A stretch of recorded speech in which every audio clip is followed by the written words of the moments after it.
Right, everyone, welcome back to the Highbury Way. First of all, if you do enjoy this, make sure you subscribe and like. There'll be a lot more Arsenal content coming up. I was going to wait until the new season to get going, but after recent events, I don't think there's any time like the present. So this video is mainly going to be focusing on Mikel Arteta and where the fuck do we go from here? What's going to happen to him?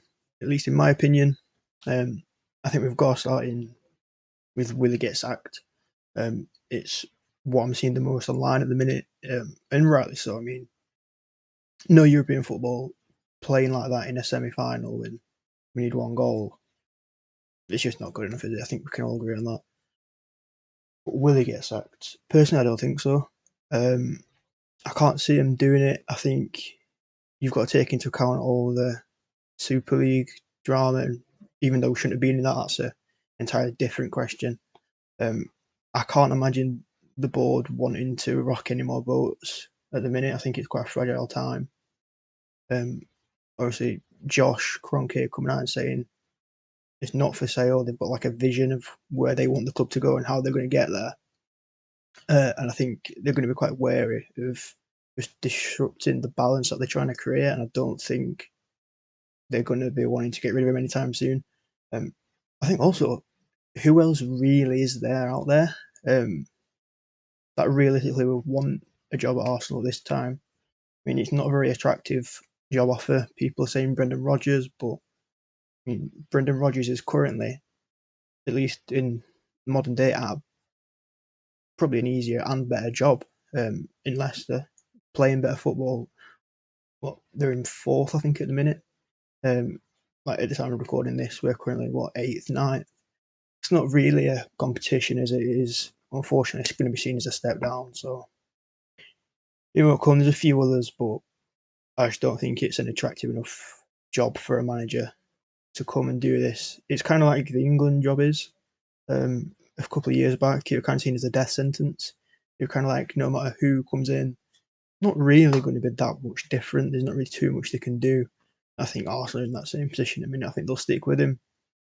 I think he'll get at least another season, at the very minimum, this transfer window, and then maybe come Christmas, maybe then they might think about it, but I really can't see him going. And I think part of that is due to one, they're not wanting to rock the boat, and two, there's no one else for him to bring in. No one wants this Arsenal job at the minute. It's in disarray. That's just the sad truth.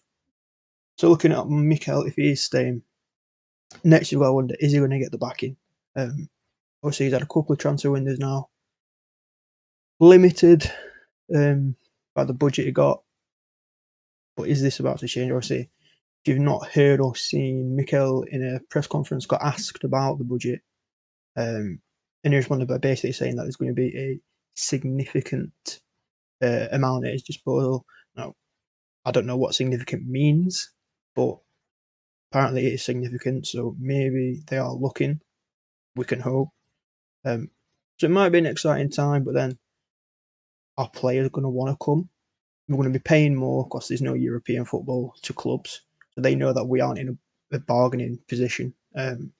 We can't kind of go and throw that European football prowess, just that fish hook out and see what attracts, because no one cares. If you're not in Europe, your chance of getting a player is, half, maybe three-quartered compared to what it is if you are in it.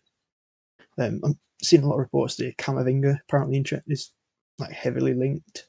That's not happening. That's exactly the same as getting linked to Benzema every summer. Why would he want to come?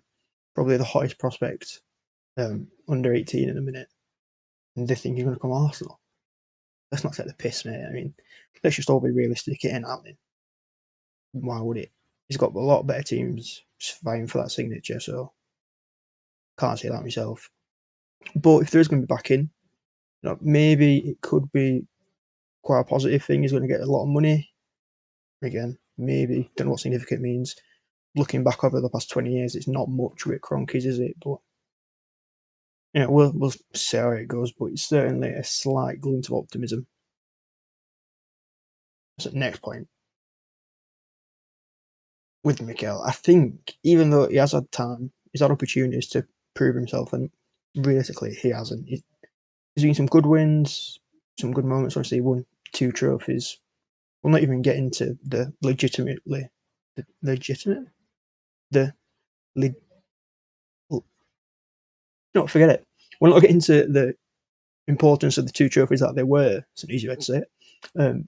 But he did win 2, so that kind of bought him enough time to ride out this little rough patch, which has turned into a rough career. But nonetheless, I think everyone just wants it to work, don't they? Same as Frank Lampard at Chelsea. If you bring in an ex-player to be a manager, you just want it to work. You want the fairy tale, a fan favourite coming back to manage. Started with 2 trophies. It did seem like, yeah, she's going well. We've got rid of Emery. Everyone hated him. Brought Mikel in. This is the way to drive the club forward. Is that an instant impact? And now we're going to go forth. We all thought top 4 were guaranteed at the start of the season. What went wrong? Everything. Yeah, I think just the idea of that fairy tale, he's going to buy him another season. As well as some other points we've said. Now, it's a difficult topic because I think it's going to divide a lot of people. But I think we have to look at, has he had a fair chance to change the squad? I think it's something worth considering. I'm not entirely sure he has. I mean, he's brought a few players in, but how many were they? How many of them were his decision? How many were already agreed? How many, were brought from higher up, and they basically told him, right, this is who we want to get for the club. You manage it. Obviously, we do have a director of football, or we did up until very recently. Obviously, he'll change from that head coach to a manager. So, this is realistically his first transfer window as a manager, not a head coach. So, maybe we'll start bringing different players that help him click. We can open something needs to change, really, don't it? But ultimately, I don't see him going. I don't think the board will want to do it. I think if you listen to him in press conferences, he's got a weird ability to just kind of calm things. He makes you believe that things are a bit better than they are. Like, if you didn't watch any football matches or keep up with scores, you'd think Arsenal's a lot steadier of a ship than it actually is. I don't know how he does it. It's magical, some might call it. It's probably the best thing he's done since putting on that suit to manage Arsenal, to be honest.